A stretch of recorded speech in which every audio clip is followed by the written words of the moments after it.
Salut tout le monde, bienvenue dans le deuxième épisode sur le G9. On va le reculer un peu pour avoir un peu plus de place par rapport à ma grange, là, le mur de ma grange. Et pour ça, j'espère m'aider de la gravité en fait, tout simplement. Les roues normalement ne sont pas bloquées. Et bien sûr, quand je vous dis ça, il se met à pleuvoir.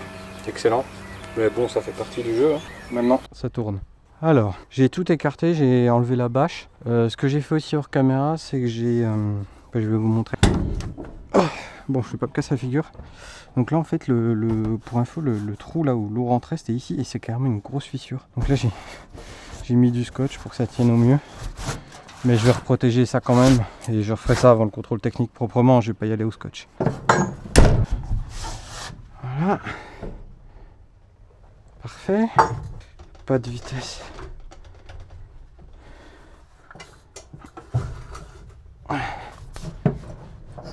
Ouais.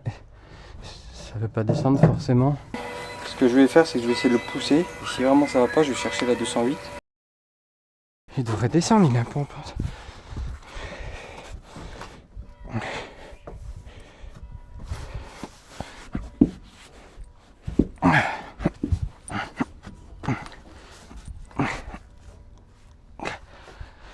Ouais,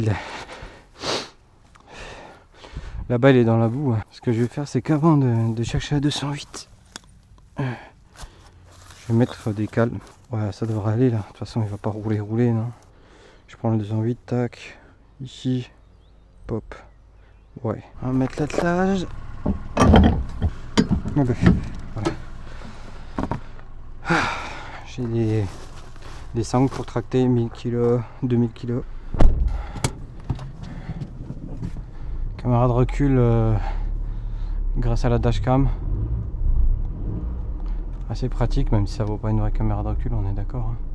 Et elle tourne à l'éthanol sans conversion, celle-ci. Voilà, 189 554 km. Et donc là, à froid, le petit 3 cylindres, il a tendance à caler, quoi. Et puis l'embrayage, j'en mets plein la tronche. Ça fait beaucoup là, non? Voilà, comme ça, c'est un peu... Bon. Hop.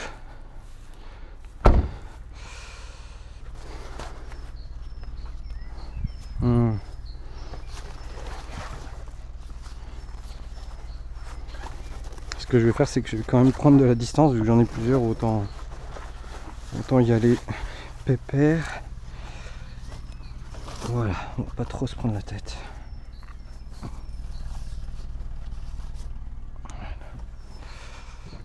Ok.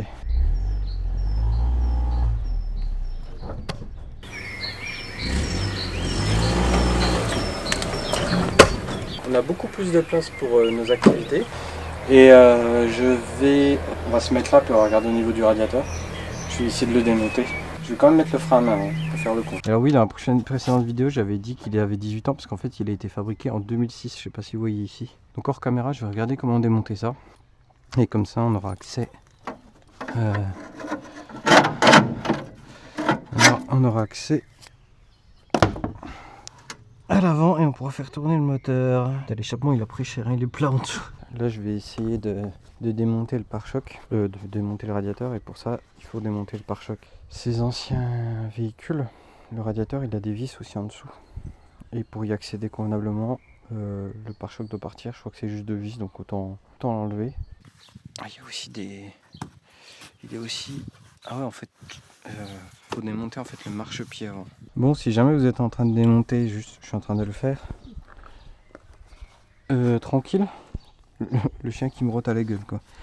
Il faut soit une clé à pipe, je pense, ça pourrait marcher. Ou alors une douille à bougie de 13 pour le marchepied, parce que sinon ça passe pas avec une douille classique. Voilà, vous saurez. Bon, je finis, je crois qu'il y avait juste 3 vis. Putain, si ça tient avec 3 vis, la vache, c'est pas grand chose pour un endroit, mais c'est pire. Enfin, après ça s'appuie aussi sur le... Ouais, non, en fait, c'est con ce que j'ai dit parce que ça appuie sur la carrosserie et sur le pare-choc qui est assez costaud. Ok. Ah oui, d'accord, ça s'appuie là. Et typiquement, ce genre d'endroit, ça devait rouiller et mon père a mis de l'anti-rouille. Ce qui a dû bien aider parce que...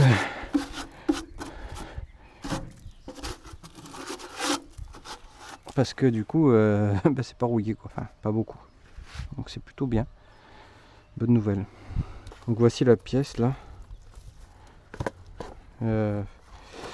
J'ai un truc, vous savez, les d'agrafes plastiques là pour réparer justement le plastique. C'est une pièce qui est bien costaud. Mais je vais en blinder, hop. Puis à l'occasion, je reprendrai ça, je le referai. Je vais réparer la pièce, la nettoyer, la remettre un petit coup en état très rapidement. Je vais pas repeindre tout ça, ouais. Voilà, mettre un coup de propre pendant que j'y suis. Par respect pour celui qui va contrôler ou le prochain qui va travailler, c'est toujours bien quoi. Et du coup, ça vous permet de voilà, d'avoir un véhicule en meilleur état. C'est les petites choses des fois qui font l'ensemble. Bon, là, il est un peu plus bouffé par la rouille quoi, mais ça va encore. Vraiment le produit anti-rouille, je sais pas c'est lequel là, si vous reconnaissez, mais il a fait du bon taf. Hein. Voilà, on se retrouve avec ça. Et là, faut dévisser ça. Oh putain, il y en a tout le long. Bon, vous voyez, c'est des pattes comme ça là qui viennent. Il faut dévisser. Soit là, soit là. C'est peut-être plus facile là. C'est plus accessible, on dirait, hormis celles qui sont au milieu. Et après, ça me permet d'éviter d'avoir ça dans les pattes. Éviter de me prendre compte, voir l'état du métal derrière. Puis quand je remettrai, je pourrais plaquer compte, mettre une vis. Et pareil de l'autre côté, au remontage, vous voyez. Alors que si je fais ça là, ouais non, là ça va être trop la merde de choper, remettre les trucs derrière, je sens que ça va bouger, je vais dévisser de là. Ouais, je vais chercher le dégrépant. Je démonte ça et je vous dis comment ça s'est passé, certainement très très bien. Bon, je vais pas vous parler de Romulus, hein. Je vais parler du pare-choc. J'ai quasiment tout dévissé là, il me reste 2 vis. Bien sûr, je l'ai sécurisé de l'autre côté avec un marteau. Je suis pas fou. En général, quand vous êtes vers la fin, attaquez la plus difficile des deux, la moins accessible en premier. En l'occurrence, ici, c'est celle du haut. C'est plus pratique. Alors, je dis pas que c'est facile. J'ai un peu galéré. En fait, la partie la plus dure, c'est pas celle du bout là-bas. C'est celle côté conducteur au niveau des durées de frein et tout. Parce qu'il n'y a pas beaucoup de place. Il voulait pas s'envoler, ça c'est sûr. Ouf. Alors, plus qu'une. Et puis le chien est sous devant quoi. Romulus, tu veux pas t'enlever de là? Non. Ça va mon pépère?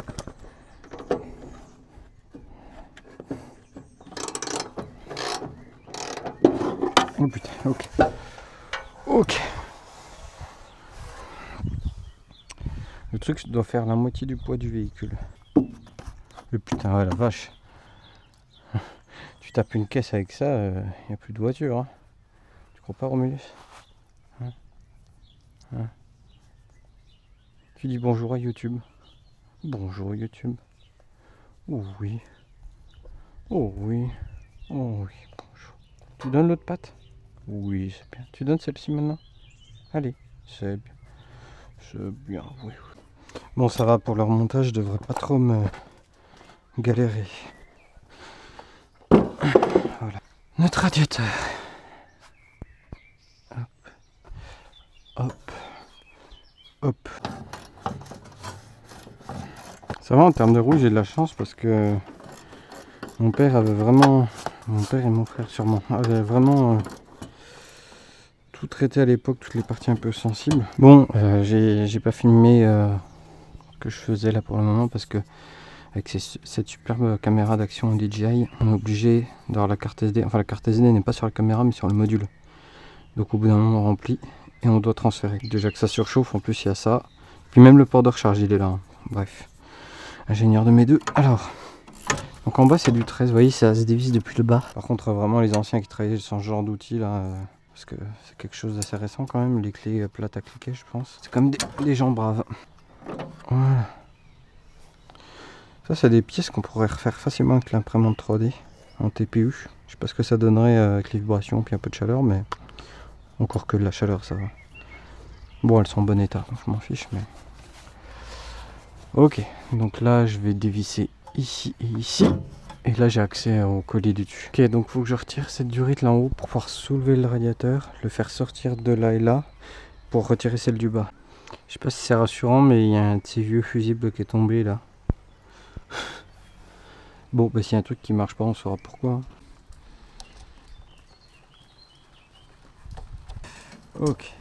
Je vais tellement m'amuser au montage, comme je fais plein de petites séquences. Encore relativement flexible. Ah putain, elle part. Oh yes. Je sais pas si vous voyez, j'espère, parce que vous êtes... j'ai réussi à l'enlever. Voilà, parfait. Ok, vous voyez peut-être pas, mais la sonde là, elle est totalement débranchée. Donc au moins je sais à quoi sert ces deux fils. C'est pas mal. Enfin la sonde... Ah merde, il y a deux vis là aussi. Putain, j'ai la durite là que c'est... Ah ok, ça c'est la durée d'air. Il y a deux vis, j'avais pas vu. Putain, c'est du 10. Moi j'avais pas vu les deux vis là. En même temps, elles étaient derrière. Alors, bon, je les desserre et je vous reprends. Bon, je confirme qu'il reste du liquide de refroidissement. C'est... Je pense peut-être une bonne nouvelle. Et ça, j'avais pas forcément besoin de les démonter. Au moins c'est fait. Putain. Oh le carnage.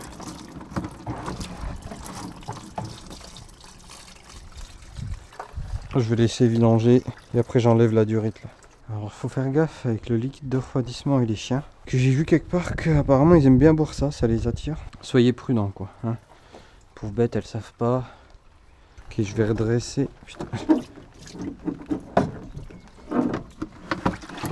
Je vais redresser. Et du coup je vais enlever la durite là. Elle devrait partir maintenant. Décaler le collier quoi. Ah voilà. Voilà. Et forcément je fous le collier dedans.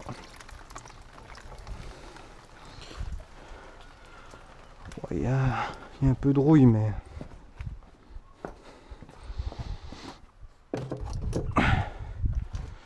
On verra bien. Je vais aller chercher dans mes douilles. Et ceci est la plus grosse douille que je possède. Du 32. Le truc c'est que je sais pas. Bon j'ai la RTA mais elle est trop petite. Je vais en commander une et pour vous ce sera maintenant. J'ai regardé la courroie là. Un bout de courroie d'accessoire j'imagine puisque ça va entraîner la pompe à eau. Bon, déjà là. Voilà, ici je sais pas si vous voyez, ouais. Et là elle est tendue. Alors, on va voir ce que ça donne, mais je pense qu'il faudra la changer idéalement. Enfin, il faudra toutes les changer, bien entendu, mais voilà. Donc c'est ça qu'on va essayer de tourner. Donc moi ce que j'ai utilisé en dernier c'était du 32. On va essayer le 35. Ouais, c'est du 35. Voilà mon montage. J'essaie de faire un truc assez avec assez de force de dessus.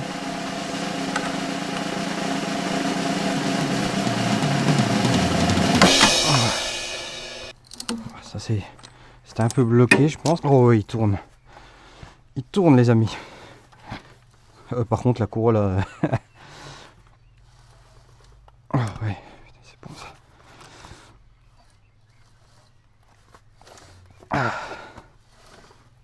Ah putain il tourne bien en plus. Il tourne sans aucun problème. Je sais pas si vous sentez mais vraiment j'ai pas de résistance. Ouais. Ça me paraît bien. Oh c'est cool ça. Bonne nouvelle. Bonne nouvelle. Très bonne nouvelle. Voilà bah là je suis refait là. Et en tournant ça a l'air d'avoir remis un peu la courroie d'aplomb là. Bon bien sûr il faudra la changer. Ouais maintenant elle fait.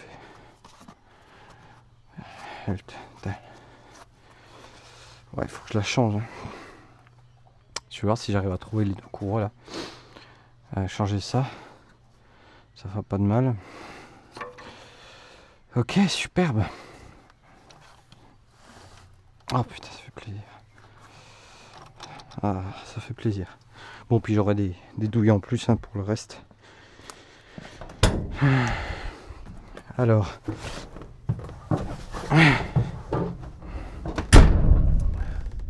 Ouais, vous verrez rien.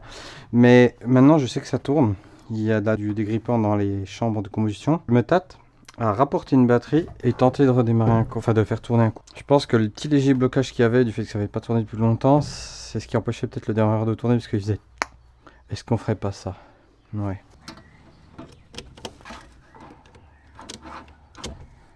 C'est parti. Merde, je suis con, c'est à gauche, ça va.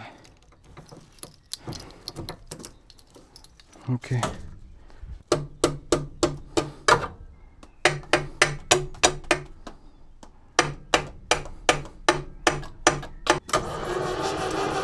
Oh!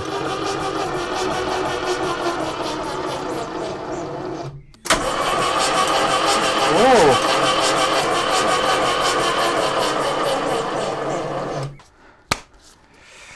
Ouais, je suis plutôt content là.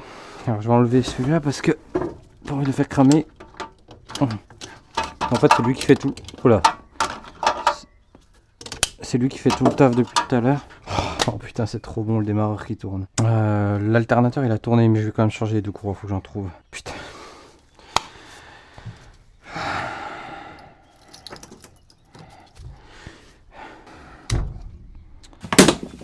Désolé si je fais contre-jour, attendez. Je vais m'éclairer là, voilà. Putain, un vrai studio ici, c'est parfait. Voilà, les nouvelles sont bonnes. Le J9 n'a pas de moteur bloqué, le démarreur fonctionne. Il suffira d'une grosse batterie. Là, j'ai pris la batterie de mon coupé 406. Ça fait démarrer un 2,2 litres de 160 chevaux Atmo. Là, c'est un 2 litres essence. Bon, dans l'absolu, j'ai une très grosse batterie de camion, mais je sais pas dans quel état elle est. C'est celle qu'elle est là-dessus. Vous savez, c'est les batteries un peu plus comme ça. Si une batterie normale est comme ça. Je vais la recharger, on verra bien. Je vais voir si on peut faire l'entretien. Ouais, alors vous avez vu, le moteur n'est pas bloqué du tout. Il a l'air même plutôt... Il a été un peu figé, on va dire, parce que après toutes ces années... quand vous ne tournez pas pendant 16 ans, imaginez-vous pas bouger pendant 16 ans. Le dégrippant a dû faire son taf. Je pense que les segments sont pas parfaits. Mais de nouveau... Mais en fait, j'en sais rien. En tout cas, peu importe. Je vais le vidanger, hein, bien entendu, je vais pas le démarrer. Ce que je sais, oui, je pense que c'est plus grave. De toute façon, l'huile est descendue, donc autant faire une vidange maintenant. Mais est-ce que c'est intéressant? Est-ce qu'il y a des produits nettoyants avant vidange qui sont intéressants à mettre? Je sais pas trop.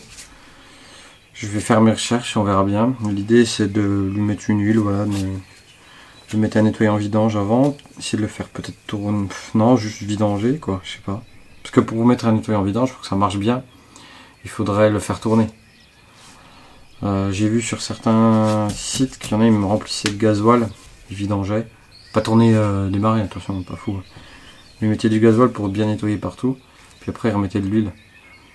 Je vais regarder, je vais me renseigner, puis écoutez, je serais bien tenté par l'histoire du gasoil, parce que je sais que ça nettoie assez bien. Et ça laisse, j'imagine, un fume gras comparé à de l'essence, qui attaque fort. Donc je vais faire ça au prochain épisode, vidange. L'embrayage n'est pas collé, bonne nouvelle. Il a l'air de bien fonctionner, quoi. Les freins, je vais pas trop y toucher. Je ferai une purge. J'ai jamais trop fait ça, on verra. Purge totale, vider, enfin une vidange presque de liquide de frein. Le radiateur n'est pas percé, il contient du liquide de refroidissement, vous avez vu, j'ai dû le vider. Je pense que soit ça s'est évaporé avec le temps, parce qu'il était quand même dehors en plein soleil. Mais enfin, je pense que c'est ça, parce que de toute façon, il n'y a pas de raison qu'au fait qu'il soit vidé et rempli à moitié, il se vide quoi. Mais bon, peu importe, de toute façon, je pense que je vais nettoyer à l'eau, nettoyer le circuit. Je vais me renseigner, j'avais vu une vidéo d'un youtubeur américain qui s'appelle Chris Fix à ce sujet. Donc je vais m'en inspirer, et je vais nettoyer le moteur. Ensuite, on remettra du liquide de refroidissement. Idéalement, il me faudrait aussi de nouvelles courroies, vous avez vu l'état dans lequel elles sont. Pas terrible. Donc ça serait dans le but de le démarrer. Donc si je reçois les bougies, ça, il faudrait que je déconnecte l'arrivée d'essence. Je pense que je pose un jerrycan sur le tableau de bord et puis par gravité l'essence ira au niveau du carburateur. Puis ça doit faire des pressions normalement, donc ça doit entre guillemets pomper. Faudrait que je vide. En fait, il faut que je vois comment c'est fichu pour vider le réservoir d'essence, le vidanger. Et voir s'il y a un filtre à essence et où il est, le changer quoi, par quelque chose de neuf. À défaut de tout nettoyer. Il tournera très bien en sans plomb avec un additif. D'ailleurs, il faut que je commande aussi l'additif parce que Je sais pas si ça pose pas problème de juste le faire tourner 30 secondes sans rien, juste pour voir, mais j'ai bien peur que si, je pense que c'est une usure qui est immédiate de toute façon logiquement, puis surtout s'il a pas eu de carburant plus longtemps, il vaut mieux commencer avec, donc je vais me renseigner aussi là-dessus. Si quelqu'un regarde cette vidéo, qu'il a une idée à me donner, n'hésitez pas. En tout cas, vous voyez, bonne nouvelle, le J9 n'a pas le moteur bloqué, il tourne, ça fait plaisir, c'est super agréable. J'ai hâte de voir s'il peut démarrer. Normalement là il est pas bloqué, il tourne, le démarreur tourne, donc ce qu'il nous faut c'est des étincelles et de l'essence. Les étincelles, faudrait que je teste avec les nouvelles bougies. J'ai préféré les changer parce qu'elles étaient vraiment vieilles, autant les changer. Ça m'a coûté 20 € je crois les nouvelles bougies, donc autant les changer. J'ai pris des bougies où j'ai bien vu sur l'image qu'il y avait le petit pas de vis pour visser les rallonges là. Étincelles, essence et il démarre. Donc voilà, je vous dis à une prochaine, c'était Symétrique, je vous remercie, j'ai vu qu'on est à 245 abonnés, c'est fou. Prochaine, on essaie de démarrer le camion, j'espère.